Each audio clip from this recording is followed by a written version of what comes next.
So you're trying to decide between these two smartphone gimbals, the DJI OM7P Insta360 Flow 2 Pro. Are they different at all? What makes them different? Why would you spend $40 more for the Insta360? Let's have a look. They both have MagSafe quick clips. This is a clip that you attach to the back of your phone right there. Very strong magnet, and it allows you to attach it to the gimbal with no, extra accessories at all. And I did try this on the car in Vegas, in the desert, full speed. The phone did not fall off. So that's a testament just how strong the magnets are.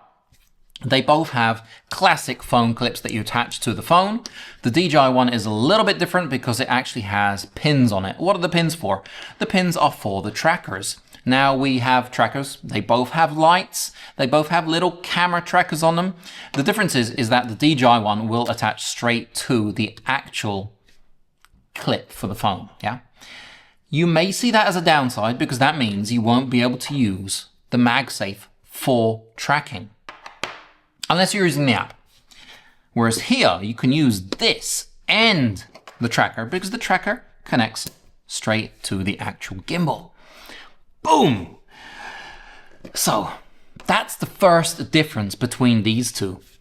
They both come with nice soft cases. Yeah, let me sit down, I'm getting old. They both have tripod legs, except the tripod legs on the Insta360 are longer and more stable. They both have selfie sticks. There's quite a bit of a difference between these selfie sticks though. The Insta360 selfie stick allows you to put it out, twist it 90 degrees, and it gives you 360 degree rotation when it comes to the tilt. The DJI does not. So you do have quite a limited tilt in these smartphone gimbals as is. But with the Insta360, if you do that, you have free tilt and it allows you to just spin and spin and spin, which could be useful for some of those crane shots. Tracking, it's got a lot of uses, right? Now they both have control panels and you both have joysticks. You both have little wheels that you can control the zoom with. You have the same modes on them, so follow, pan, follow, tilt, follow, FPV, lock, you got all that stuff. They both have little lights to let you know that you are recording. The Insta360 has a mirror, so you can see when you're using the back camera what you're filming. That's a nice touch. And they both have quarter 20s at the bottom. Now with the Insta360, the app is very evolved. It's a very good app. The DJI does have a nice clean app too, but with the Insta360 you have the option, for example, if you're filming on the car like Alex and I did, you stick it on and you want to control it. What you do is you get the app to show your QR code, you scan it with a different phone, and then you can actually control it with the phone. With the phone on, with another phone. That's pretty cool. You gotta admit, that is a cool thing the Insta360 did introduce. So filming with your iPhone on these gimbals is a whole lot of fun, but imagine you get back and you've forgotten to add a bit of footage. You're like, oh no, I forgot that shot. Well, Artlist is gonna come to your rescue. Artlist has footage, a whole load of footage. And their footage is absolutely fantastic. It has been curated. It has, the highest quality you can possibly imagine. And if you go onto Artlist now, you can actually arrange your footage by filters, making it a lot faster if you want vertical, horizontal, or you can have similar footage. So it's kind of all similar. So it's got the same feeling, the same kind of look, which is really cool. Let me quickly show you what it looks like and how it works. It's easy. So we go into Middle Eastern and Indian, and we click the first shot, and we go down. We have similar footage. You're going to find similar shots in case you're looking for something and you haven't found it. Say we do agriculture. I'm looking for something with a nice field that's being plowed. I can go down, I can find the exact shot I need without really searching for hours. And I can also get related SFX, which is fantastic. I press download, and that's about it. That's how easy this is. So that's pretty cool, isn't it? I mean, if you have got to the point where you filmed everything and you've forgotten one or two shots, just go to Artlist and it will save you a lot of hassle. Anyway, back to these two gimbals. Now, the main deal breaker for a lot of people are going to be the motors between these two. And the reason you're paying more for the Insta360 is because it has 360, so Insta360, 360 motors. They invested a little bit more into the motors. So the motor on the Flow 2 Pro will spin around and around and around. The DJI has hard stops. What I mean by that, they both open and start incredibly quickly. What I mean by that is this. Yeah. It stops at a certain point. So if you're filming, you're vlogging, and you go past a certain point, it's not going to follow you. It's going to go ding and stop. That could be a deal breaker for a lot of people, right? They both, are these small little foldable things. This one, you open it, and they both start up very quickly, right? This will spin and spin and spin and spin, and it will not stop. That is the fantastic thing about the Insta360.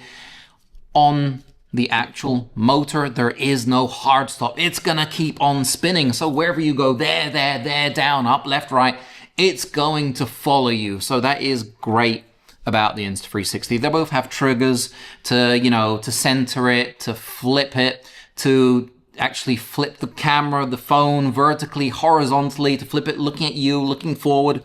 They have more or less the same functions.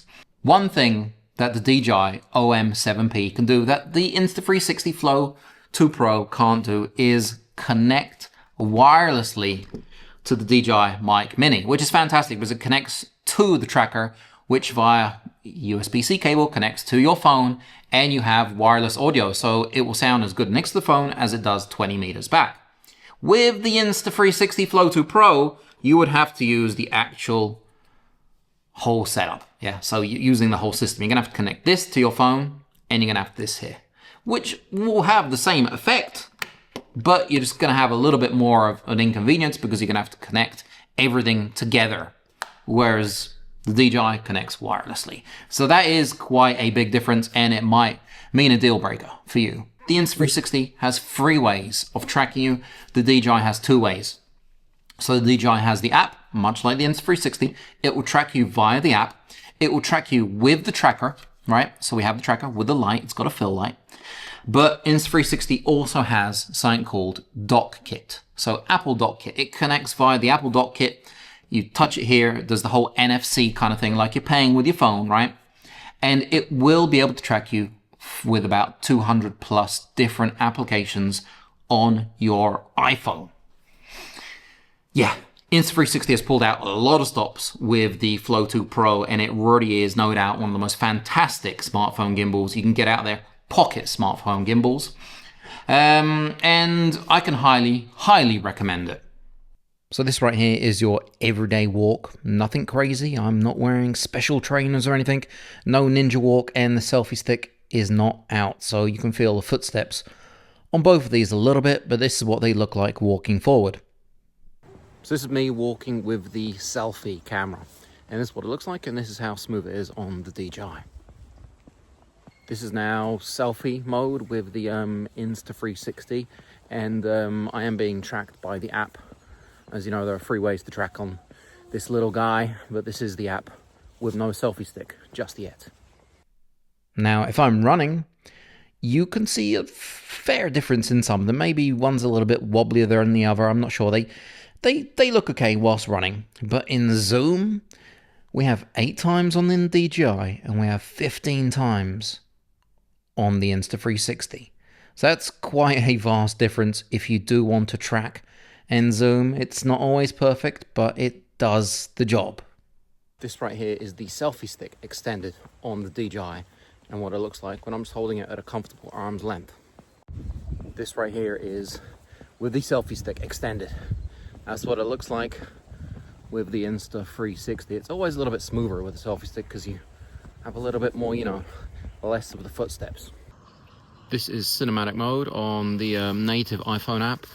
I have turned on tracking, and I'm using the DJI right now. That's what it looks like in selfie mode.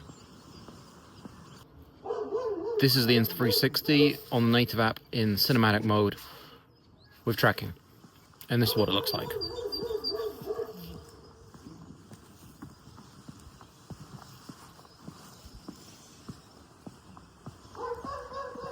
not bad. Yeah, actually, not bad. So yeah, to sum it up, these are basically the two best smartphone gimbals on the market right now. The DJI OM7P, Insta360 Flow 2 Pro. You cannot go wrong with either of these gimbals. And they do have their differences, which might mean, you know, buying one or the other for you. And that's why I made this video. So if you have any questions, comments, all that stuff, just down below, give me a like, subscribe, ring the bell, and I'm going to catch you on the next one.